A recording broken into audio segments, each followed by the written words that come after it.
Welcome back to another episode of Potential Mayhem with yours truly, where I'm discussing all things sports and culture, giving you a recap of events from my point of view. Today I'm discussing the close of the NBA season as we enter off-season, music in my Glorilla voice, Jay-Z, cornbread, and more. So stay with me. Let's get into it. Game 7 began with everything we were looking to see. Tightly contested game with the Stars showing they were prepared for a lengthy contest. Hallie came out swinging early, knocking down early threes, looking primed to have the type of showing we've all been waiting for. Then, almost similar to Game 5, Hallie went to accelerate, boom, hit the court in pain. This time he was unable to get up. It felt like everybody watching with some idea knew what happened. Has since been confirmed that he tore his Achilles. The severity of it we found out earlier today. Nonetheless, speedy recovery to Hallie. The league will be excited to get him back as soon as he's ready to go. The Pacers went on to close out the first half, competing at an unexpected high level with Hallie out. They went on into half leading by 1. Then the third quarter hit.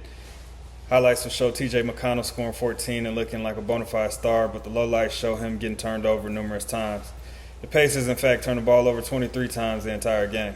OKC went on a run in that third quarter that allowed them to finish off the Pacers despite an attempted comeback. The OKC Thunder took Game 7 in a 103-91 victory, making them the 2024-25 NBA champions. Shai Gilgeous-Alexander was named Finals MVP and completes a sweep as season MVP, Finals MVP, and World Champ. He's Canadian, so the title fits. OKC got contributions from Jalen Williams with 20, while Chet returned with 18, and Caruso and Wallace, who was everywhere, both at a 10 apiece. So that's a wrap on this NBA season with potential for an active offseason on the horizon and looking forward to getting back to it. The draft will be here soon and we'll be right back with updates. Speaking of which, we found out KD's next destination. Slightly before Game 7 of the NBA Finals, it was announced KD will be headed to H-Town next season. Phoenix Suns sent KD to Houston for Jalen Green, Dylan Brooks, Wednesday's number 10 overall draft pick, and 5 second-round picks. Phoenix reportedly rejected Miami's offer, which was pretty much expected because those cabinets were bare after they traded away Jimmy. The makeup of the new look Rockets will be interesting, granted they stay intact with Van Vliet running point and Sengun at center. The Rockets were able to keep Jabari Smith as well with Thompson and Eason. The irony in the history between the Dubs and the Rockets for Durant to be headed there is storybook. So in true fashion, the new management taking over, it was announced that the Celtics' new management has traded away Drew Holiday back to Portland for Anthony Simmons and 2 second-round picks.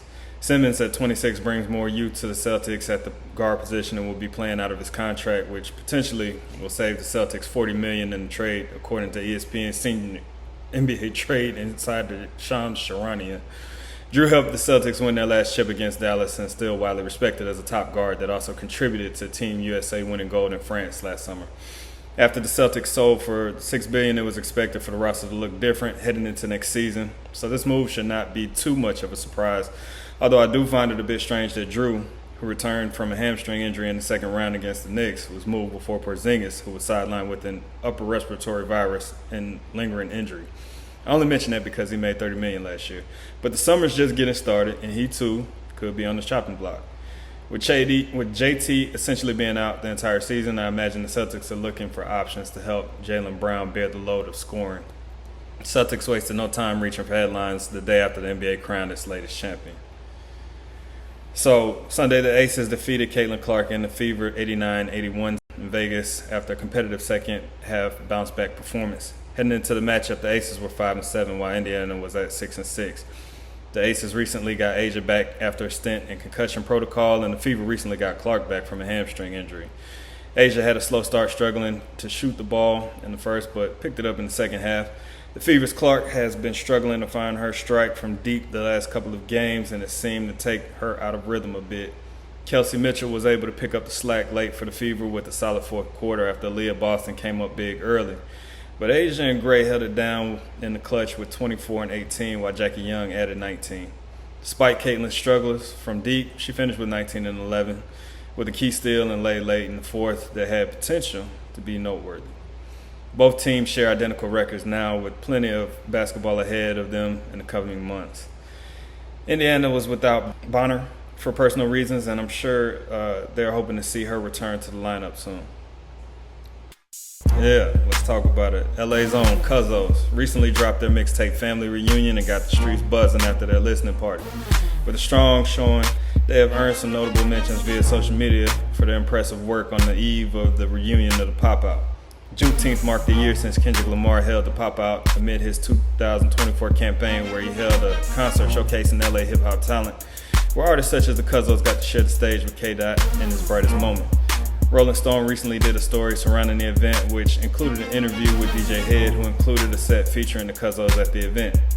I remember seeing them and personally being impressed because they are that feeling of nostalgia. It feels like they're pulling off what I've watched a number of female groups attempt to do effortlessly.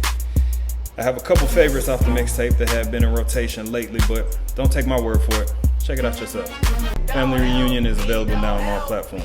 Alright, so Dave East is back at it, doing his stuff, talking that talk. It's time over fine dining with young Chris, who's from Philly. They gave us a preview with Pablo and Gunna. As the title indicates, this is the upper echelon of rap where there's less focus on melodies and more emphasis on subject matter. On the surface, you'll get the outline and what you're expecting to hear, which is a couple of street ninjas talking, taking turns over beats, giving their perspective of challenges faced on their respective paths to get here. But it's their ability to connect real-life events as imagery to metaphorically give listeners a rundown that feels very nostalgic of the glory days while continuing to push the sport forward. When you hear East say, "Only difference, we don't bank the same," I fucked the whole crowd up that Pistons versus Pacers game, referencing the Malice at the Palace as being the measuring stick of how well he's doing financially. Get it? Much to the surprise of everybody. Young Chris got his off also with lines such as, "Packing my luggage like I'm doing this with no budget. Whole cities covered, PJ's love us. Glocks under seats shooting like PJ Tucker." Or, "Never outshining the master, my nigga, play your position. This ain't PPP money, nigga, ain't shit forgiven." East and Chris continue to push to uphold the tradition, rapping authentically while keeping it entertaining with similes. Alright, so Jay-Z seemed to be everywhere and apparently pound for pound the best to ever come around. Beginning at Fanatics Fest, he was photographed with the likes of Dave East, LeBron James, and others. Then it was off to surprise a crowd in Paris attending his wife Beyonce's Cowboy Carter concert, and they lost their minds when he stepped out to do Carter's in Paris, shutting that thing down.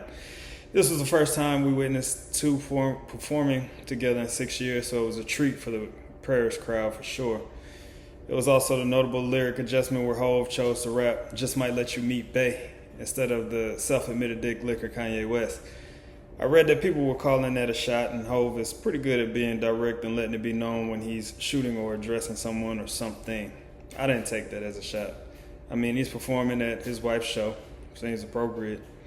Definitely doesn't seem appropriate to be yelling the other option after West's remarks, but if we're running with this a shot, shoot him. Did y'all see this?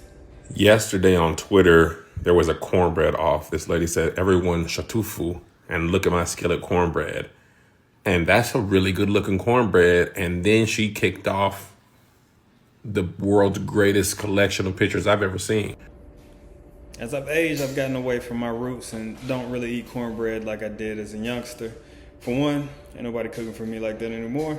Second, I feel like my circle, if I have one, has graduated or gravitated to Roll University. Just feels like rolls are more common, unless I hit Doolins or something.